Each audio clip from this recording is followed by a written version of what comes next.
ఉన్న డిఎస్సి మిత్రులారా, ఈరోజు వివిధ జిల్లాల నుంచి అభ్యర్థులు డిఎస్సి ఆస్పిరెంట్స్ వచ్చి ఈ ప్రజా దర్బార్కి అటెండ్ అవ్వడం జరిగింది.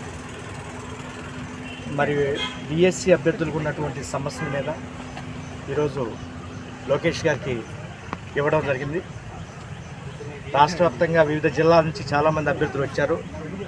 ఎక్కువగా ఈరోజు ప్రజా దర్బార్లో ఈ టెట్ డిఎస్సికి సంబంధించినటువంటి అప్లికేషన్స్ ఎక్కువ వచ్చినాయి.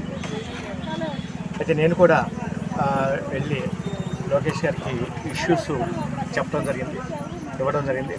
అందరి సారు ఏమన్నారంటే ఉండదు చెప్తున్నారు, దీంట్లో దాపరికం లేదు, ఏమీ లేదు.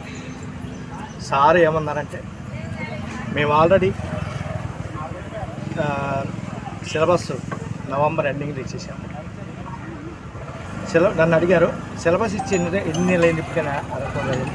సుమారు 7-8 నెలలు అయింది సార్ అన్నాను. మరి 6-7 నెలలు అయినప్పుడు మరి మీరు చదువుకోకుండా, పిల్లలు చదువుకోకుండా ఏం చేస్తున్నారు అని అడగటం జరిగింది.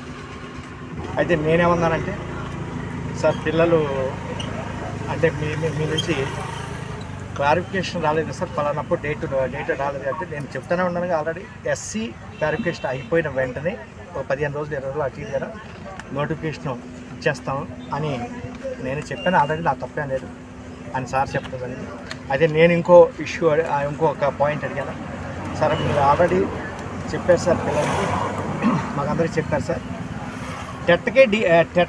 టెట్ నోటిఫికేషన్కి దాని ఎగ్జామ్కి 90 రోజులు ఇస్తాము, డిఎస్సి నోటిఫికేషన్ దాని ఎగ్జామ్కి 90 రోజులు ఇస్తామని చెప్పారు సార్. సో ఆ ఉద్దేశంతో రాష్ట్ర వ్యాప్తంగా ఉన్నటువంటి 6 లక్షల మంది మేము మీద హోప్ పెట్టుకున్నాం సార్. అంటే 90 రోజులు కాదు, మేము ఆల్రెడీ 6-7 నెలలు మేము ఇచ్చేసాము, 90 రోజుల కంటే ఎక్కువ ఇచ్చేసేసాము.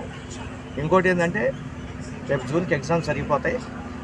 అదే మాకు కొత్త పిల్లలు వస్తారు, టీచర్స్ రిక్రూట్మెంట్ జరగాలి, అదేవిధంగా కొత్త స్కూల్స్ ఇవన్నీ ఎస్టాబ్లిష్ చేస్తున్నాం.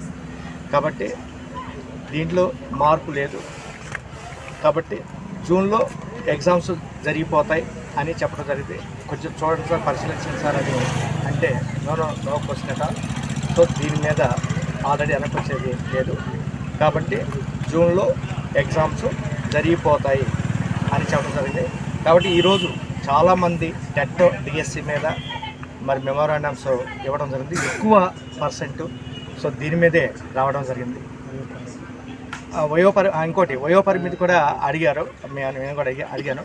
ఆల్రెడీ పెంచేసాము, 44 కమిట్మెంట్ అయిపోయింది. సో దాంట్లో మార్పు ఏముండదు, వయోపరిమితిలో మార్పు ఏముండదు. ఇంకోటి నేను చెప్పడం జరిగింది, ఇంకోటి ఏంటంటే సార్ వెబ్లో చాలా సమస్యలు ఉన్నాయి, కొన్ని తీసుకోవట్లేదు. అదేవిధంగా percentage issue, OCs percentage issues ఇవన్నీ ఉన్నాయి సార్.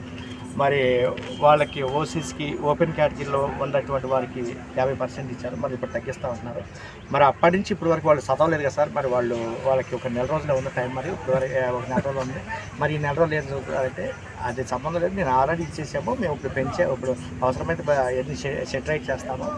కాబట్టి ఎగ్జామ్స్ మాత్రం ఎట్టి పరిస్థితుల్లో జూన్ నుంచి జరిగిపోతాయి. సో దానికి కమిట్మెంట్ అయ్యి మీరందరూ కూడా రాష్ట్ర వ్యాప్తంగా ఉన్నటువంటి పిల్లలందరూ కూడా ప్రిపేర్ అవ్వాల్సి కోరుతున్నాం అని చెప్పడం. ఇది జరిగినటువంటి అంశం. కాబట్టి దీన్ని బట్టి మీరు మరి మీ నిర్ణయం మీది జాగ్రత్తగా చూసుకోవాల్సిందిగా మీ అందరి తరఫున ఈరోజు ఇక్కడ వచ్చినటువంటి డిఎస్సి ఆస్పిరెంట్స్ ప్రతి ఒక్కరు, కొంతమంది స్పోర్ట్స్ ఇష్యూ మీద వచ్చారు. సో దాని గురించి కూడా చెప్పడం జరిగింది. 2024 అప్లై చేశారు, వాటి గురించి కూడా చెప్పడం సరే. ఇది కొన్ని ఇష్యూస్ ఉంటాయి, వాటిని పరిశీలిస్తాము అని చెప్పడం జరిగింది. కానీ ఎగ్జాము ఇంకోటి టెట్ అడిగాను, టెట్ అభ్యర్థుల తరఫున టెట్ కూడా అడిగాను. టెట్ ఆల్రెడీ ఇచ్చేసాము, రిజల్ట్స్ ఇచ్చేసాము. ఇక టెట్ అనేది రాదు, ఆల్రెడీ టెట్లో క్వాలిఫై అయ్యారు. వీళ్ళందరూ రాసుకోండి, నెక్స్ట్ వచ్చేటటువంటి వాళ్ళు నెక్స్ట్ టెట్కి ప్రిపేర్ అవుతారు అని చెప్పడం జరిగింది. అయితే అదేవిధంగా మరి నేను ఇంకోటి అడిగాను, 51 జీవో ప్రకారం ప్రతి సంవత్సరం 2 సార్లు, ప్రతి 6 నెలలకు ఒకసారి టెట్ జరగాలంటే ఆల్రెడీ జరిగిపోయింది, ఇప్పటికీ లేట్ అయిపోయింది. మాకు టీచర్స్ కావాలి, జూన్ జూలై కల్లా టీచర్స్ అపాయింట్మెంట్ జరగాలి. కాబట్టి ఈ కమిట్మెంట్తోనే ప్రభుత్వం ఉంది. కాబట్టి నోటిఫికేషన్ అనేది వచ్చేసేసింది. ఎగ్జామ్స్ అనేవి జూన్ 6 నుంచి జరుగుతాయి. కాబట్టి దీని ప్రకారం రాష్ట్ర వ్యాప్తంగా ఉన్నటువంటి పిల్లలందరూ కూడా ఉండాలని చెప్పడం జరిగింది. Thank you.